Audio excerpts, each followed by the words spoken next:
ಇನ್ನು ದೀಪಿಕಾ ರೆಡ್ಡಿ ಅವರು ಮಾಡ್ತಾ ಇರುವಂತ ಆರೋಪಕ್ಕೆ ಮಂಜುನಾಥ್ ಅವರು ತಿರುಗೇಟನ್ನ ಕೊಟ್ಟಿದ್ದಾರೆ. ಯುವ ಕಾಂಗ್ರೆಸ್ನಲ್ಲಿ ಸಣ್ಣ ಪುಟ್ಟ ಗಲಾಟೆ ಆಗ್ತಾ ಇದೆ. ಸಂಘಟನೆ ವಿಚಾರದಲ್ಲಿ ಸ್ವಲ್ಪ ಮಾತುಕತೆ ಆಯಿತು. ಇಲ್ಲಿ ಯಾರು ದ್ವೇಷ ರಾಜಕಾರಣ ಮಾಡಿಲ್ಲ. ಈ ಬಗ್ಗೆ ಕೆಪಿಸಿಸಿ ಅಧ್ಯಕ್ಷ ಡಿ.ಕೆ. ಶಿವಕುಮಾರ್ ನಿರ್ಧಾರ ಮಾಡ್ತಾರೆ. ಯುವ ಕಾಂಗ್ರೆಸ್ನ ಅಧ್ಯಕ್ಷ ಮಂಜುನಾಥ್ ಗೌಡ ಅವರು ಕೊಟ್ಟಿರುವಂತ ಹೇಳಿಕೆ ಇದು. ಅವರೇನು ಆರೋಪ ಮಾಡ್ತಾ ಇದಾರಲ್ಲ ಆ ಆರೋಪಕ್ಕೆ ಕ್ಲಾರಿಟಿ ಕೊಟ್ಟಿದ್ದಾರೆ ಇವರು. ಗಲಾಟೆ ಎನ್ನುವಾಗಲೇ ಏನಾಗಿಲ್ಲ, ಬಟ್ ಅದು ಮೀಟಿಂಗ್ ಅಲ್ಲಿ ಮಾತಾಡಿದ ತಪ್ಪು. ಯಾರೇ ನಮ್ಮ ಯಾವ ಹುಡುಗರು ಮಾತಾಡಿದ್ದಾರೆ ಎಲ್ಲರಿಗೂ ಕೂಡ ವಿಡಿಯೋ ಇದೆ. ಇವಾಗ ಅದೇನ್ ಇಂಡಿಸಿಪ್ಲಿನ್ ಯಾರು ಇದ್ ಮಾಡ್ತಾರೆ ಅದನ್ನ ನಮ್ಮ ಪಿಸಿಸಿ ಅಧ್ಯಕ್ಷರು ಗಮನಕ್ಕೆ ತಿಂದು ನಮ್ಮ ನ್ಯಾಷನಲ್ ಪ್ರೆಸಿಡೆಂಟ್ ಗಮನಕ್ಕೆ ತಂದು ಮೊದಲು ಡಿ.ಕೆ. ಶಿವಕುಮಾರ್ ಸಾಹೇಬ್ರಿಗೆ ಅದನ್ನ ಡೀಟೇಲ್ಸ್ ಕೂಡ ಅವ್ರು ಆಲ್ರೆಡಿ ಗೊತ್ತಾಗಿ ತಿಳಿಸಿದ್ದಾರೆ.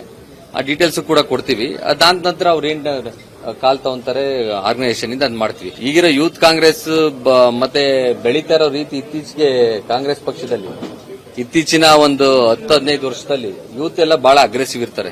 ಅವರೆಲ್ಲ ಪೆಟ್ರೋಲ್ ಇದ್ದಂಗೆ ಪಕ್ತಾರ ಒಬ್ಬ ಬೆಂಕಿ ಹಚ್ಚಿದ್ರೆ ಎಲ್ಲರಿಗೂ ಹೊತ್ಕೊಂಡು ಆ ತರ ಆಗುತ್ತೆ. ಬಿಟ್ರೆ ಸಂಘಟನೆ ವಿಚಾರದಲ್ಲಿ ಪರಸ್ಪರ ವೈಯಕ್ತಿಕವಾಗಿ ಯಾರ್ದು ಇಲ್ಲ. ಇಲ್ಲಿ ಸಂಘಟನೆ ವಿಚಾರದಲ್ಲಿ ಸ್ವಲ್ಪ ಮನಸ್ತಾಪ ಇರಬಹುದು. ಅದನ್ನ ಕೂತು ಮಾತಾಡಿ ಕ್ಲಿಯರ್ ಮಾಡಿ. ಈಗ ನಿನ್ನೆ